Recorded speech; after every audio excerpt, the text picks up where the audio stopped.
गुरुर्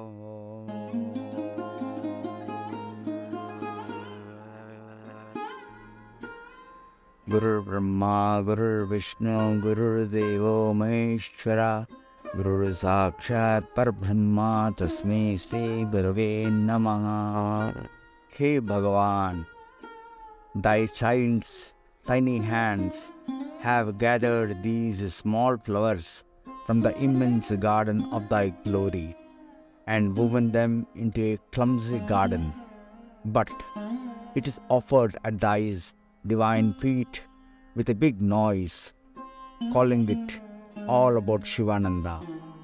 The fragrance and the beauty and the color belong to thee.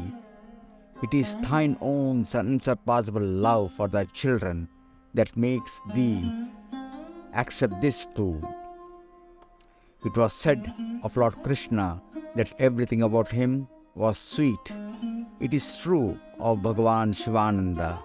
Today, Dr. Kuppaswamy transformed himself into Swami Shivananda, and the austere, stern and hard taskmaster Swami Shivananda has somehow mysteriously vanished. When and how, no one knows. The Shiva we see in our midst today is the most lovable concrete manifestation of divine life. May that love dwell in our hearts. Sadhguru Bhagwan ki Jai.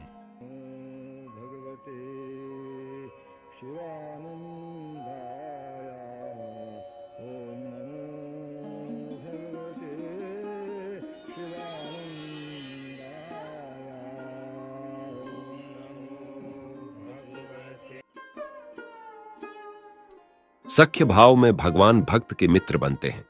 Arjun का भगवान कृष्ण के प्रति यही भाव था।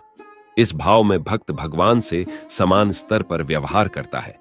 अर्जुन तथा श्री कृष्ण एक घनिष्ठ मित्र के रूप में साथ साथ उठते बैठते, खाते पीते, बातें करते तथा भ्रमण करते थे। वात्सल्य भाव में भक्त भगवान श्री कृष्ण को अपनी संतान समझता है। वशोदा का भगवान श्री कृष्ण के प्रति यही भाव था। इस भाव में भय नहीं होता है, क्योंकि भगवान भक्त के लाडले शिशु होते हैं। भक्त भगवान की वैसी ही सेवा करता तथा उन्हें खिलाता पिलाता और समझता है जैसे कि मां अपनी संतान के विषय में करती है। पांचवां भाव सखी भाव है। यह गोपी भाव के नाम से भी प्रसिद्ध है। गोपियां राधा तथा कृष्ण के साथ अपना तादात्म्य स्थापित कर उनके पुनर्मिलनजन्य आनंद का रस लेती थीं। अंतिम माधुर्य अथवा कांता भाव है। यह परमात्मा को सर्वोत्कृष्ट कोटि का भक्तिपुरसर नैवेद्य है। इसमें प्रेमी तथा प्रेयसी दोनों एक हो जाते हैं। यद्यपि इसमें भक्त भगवान परस्पर अभिन्न अनुभव करते हैं, तथापि पारस्परिक प्रेम केली के आनंद का रस लेने के लिए वे अपना पार्थक्य भाव बनाए रखते हैं। यही अभेद में भेद तथा भेद में अभेद है। इसमें पति तथा पत्नी का सा संबंध रहता है। जयदेव, मीरा तथा अंडाल का यही भाव था। परम पावन श्री स्वामी शिवानंद जी महाराज।